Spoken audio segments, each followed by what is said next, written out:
Madame, Monsieur, bonjour. Bien septembre à la une de l'actualité, le ministre des Affaires étrangères, toujours à New York pour la 66e Assemblée générale de l'ONU.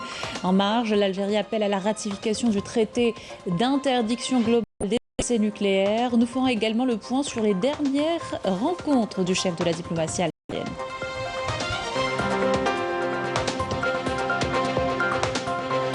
Industrie avec une unité de production de tomates industrielles à Taref, un investissement qui est ambitieux de passer à l'exportation. Reportage tout à l'heure. À la fin de notre édition, visite guidée au musée archéologique de Tipaza, l'un des plus importants spécialisés dans l'ère romaine. Il reflète la riche histoire de la ville. Bienvenue à tous, j'ai hâte de vous retrouver. Je vous le disais en titre, en marge des travaux de la 76e session de l'Assemblée générale des Nations Unies et lors de sa participation à une réunion ministérielle par visioconférence autour du renforcement de la coopération internationale. Le ministre des Affaires étrangères et de la communauté nationale à l'étranger, Ramtan Lamamra, a insisté sur la nécessité de l'entraide internationale, de la coopération afin de faire face aux défis de l'heure et en priorité les conséquences de la pandémie mondiale de coronavirus et les changements climatiques.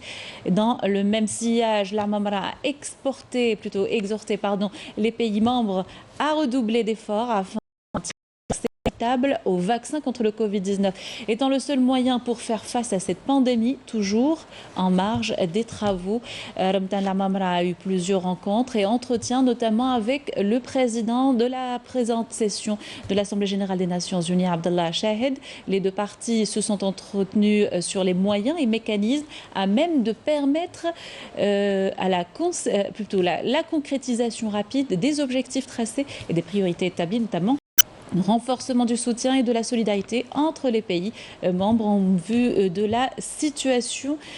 vu de la situation engendrée par la pandémie de coronavirus. Aborder également les questions les plus importantes inscrites à l'agenda de l'actuelle session de l'Assemblée de l'ONU. Le chef de la diplomatie algérienne a également rencontré le secrétaire exécutif de la commission préparatoire de l'OTICE, l'organisation du traité d'interdiction complète des essais nucléaires, Robert Floyd, où il a affirmé l'engagement de l'Algérie soutenir ces efforts visant à atteindre les objectifs du traité d'interdiction globale des essais nucléaires et à édifier un monde exempt d'armes nucléaires. Intervenant à la conférence sur la facilitation d'entrée en vigueur du traité en question, Ramtan Lamamra a invité les pays ne l'ayant pas encore signé ou ratifié à le faire rapidement. Cet instrument juridique contraignant représente sans nul doute une contribution essentiel pour atteindre l'objectif ultime du désarmement nucléaire. Autre travaux de la 60e session de l'Assemblée générale de l'ONU, le chef de la diplomatie algérienne a rencontré ses homologues portugais, slovéniens, nigérians et finlandais. Les discussions ont porté sur les voies et moyens de renforcer les relations bilatérales et sur des questions régionales et internationales d'intérêt commun.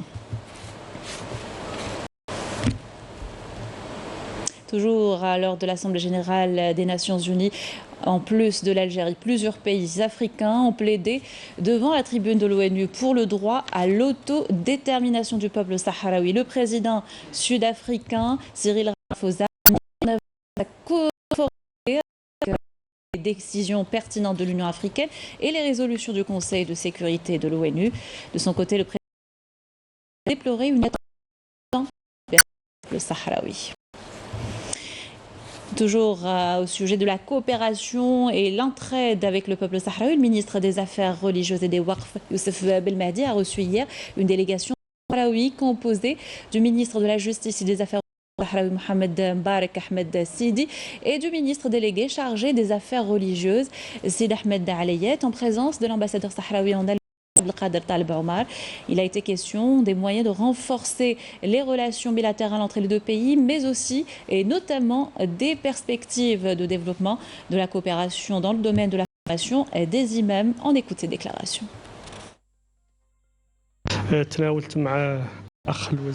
Nous avons eu des discussions relatives au secteur des affaires religieuses, car nous avons créé récemment un ministère délégué chargé des affaires religieuses.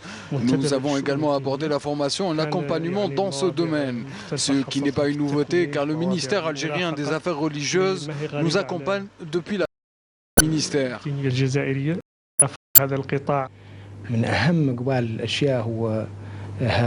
Nous avons discuté de la formation dans le domaine des affaires religieuses, la coopération en matière d'apprentissage et des écoles coraniques, la coopération dans l'organisation des sessions de formation au profit des gens du secteur. Monsieur le ministre, et je l'en remercie, a accédé à toutes nos demandes et bien plus.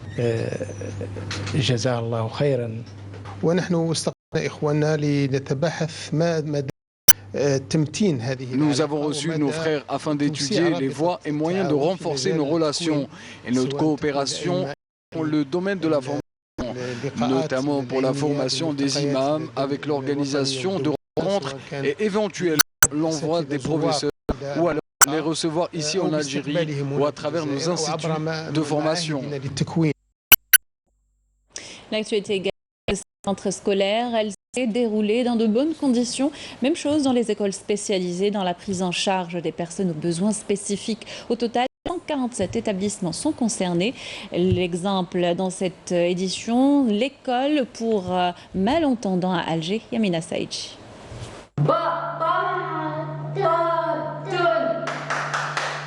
Pour comprendre la différence entre les appareils auditifs classiques et les appareils auditifs modernes, cette classe de malentendants a été divisée en deux groupes. Résultat, les élèves équipés du modèle classique ont eu beaucoup de difficultés à assimiler le cours, tandis que les élèves qui portent une prothèse auditive de nouvelle génération arrivent à mieux percevoir l'environnement sonore.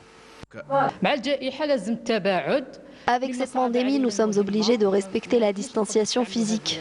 Les appareils auditifs anciens, reliés à un amplificateur sonore, empêchent les élèves de se déplacer.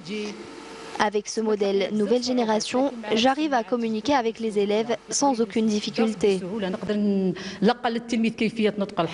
Doter les établissements scolaires d'équipements modernes a eu un impact positif sur les résultats des élèves souffrant de déficiences auditives. Nous avons des classes d'examen. Le programme est le même que celui du ministère de l'Éducation nationale. Les résultats d'apprentissage de nos élèves de 4e et 5e année s'améliorent.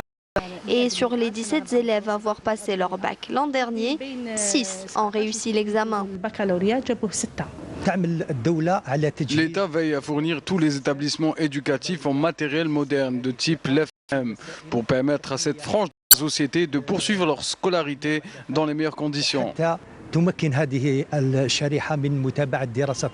Pour une meilleure prise en charge des personnes atteintes de cet handicap, il est prévu de lancer une école nationale supérieure pour la formation d'enseignants spécialisés dans l'éducation des malentendants sous la tutelle du ministère de l'Enseignement supérieur et de la Recherche scientifique.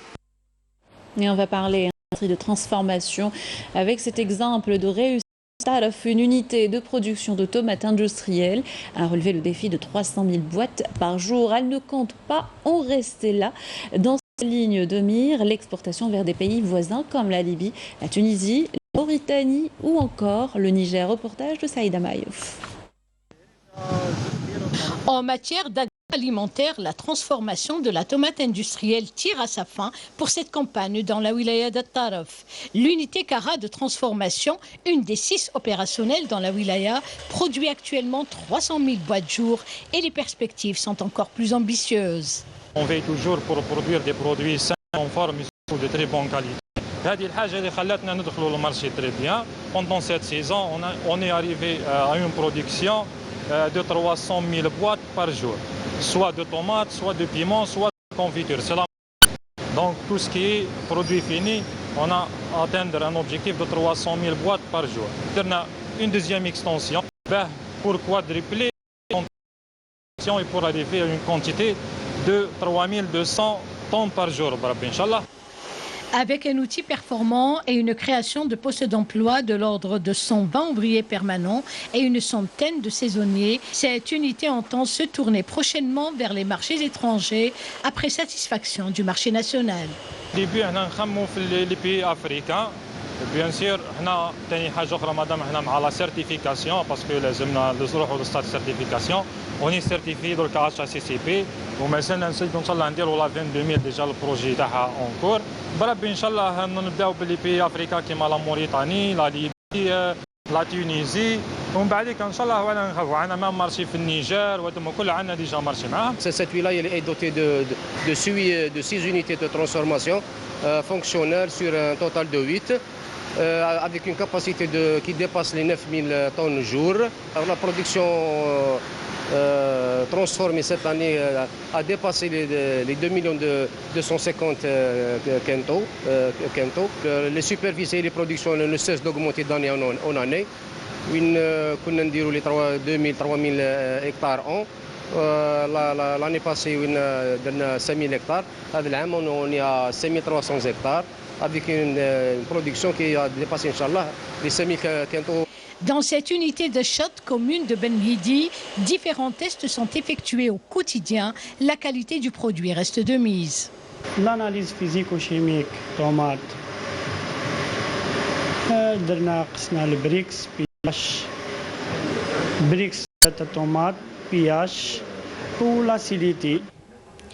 Avec des superficies en nette croissance au fil des ans et des techniques culturales bien maîtrisées, la wilaya de Taraf entend garder son titre de choix en matière de tomates industrielles au niveau national.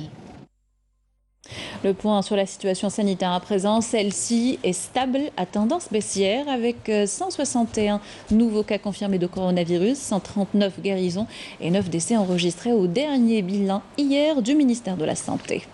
Et justement, le ministre de la Santé, Abdelrahman Ben Bouzid, a fait savoir que 50% des catégories concernées par la vaccination contre le Covid-19 ont bénéficié de cette campagne, soit près de 10 millions de personnes sur un total de 20 millions d'habitants. Déclaration faite hier lors d'une réunion avec les ministres de l'enseignement supérieur, de l'éducation nationale, de la formation et de l'enseignement professionnel et de la jeunesse et des sports. Et en application des engagements du président de la République, Ahmed Tebboune, portant sur la prise en charge totale des blessés suite aux incendies qui ont touché plusieurs wilayas du pays durant le mois de juillet dernier. Le ministère du Travail, de l'Emploi et de la Sécurité sociale annonce que les 4 patients transférés hier à bord d'un avion médicalisé à partir du centre hospitalo-universitaire des Grands Brûlés de Douala sont arrivés à l'hôpital Adem de Turquie. Ils sont accompagnés d'une équipe médicale et paramédicale algérienne relevant du CHU de Douala. Culture et on vous invite à présent à une visite guidée au musée d'archéologie de Tipaza, l'un des plus importants spécialisé dans l'ère romaine dans le pays. Il reflète la richesse ou la riche histoire et les vestiges de la ville of Hamouch.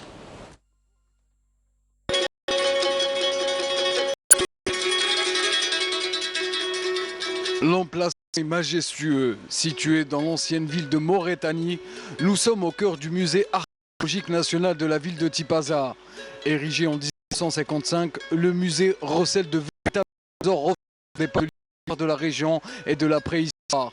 En pénétrant dans la salle d'exposition, le visiteur se retrouve face à ce sarcophage en marbre qui raconte une scène de l'histoire de la Grèce antique.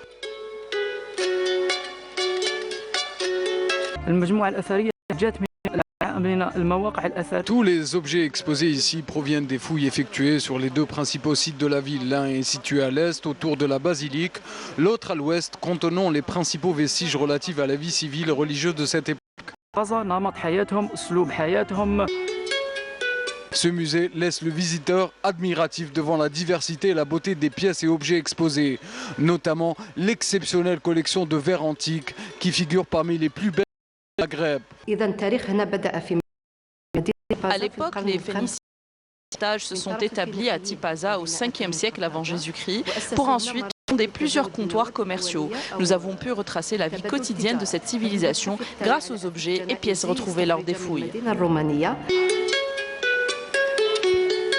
Un musée témoin d'une époque et d'une civilisation qui a marqué l'histoire de la Méditerranée et qui vaut véritablement le détour. Avec ceci, nous arrivons à la fin de notre journal. Merci de l'avoir suivi. Tout est signé Mina Abed. Quant à moi, je vous souhaite une excellente journée sur Canal Algérie.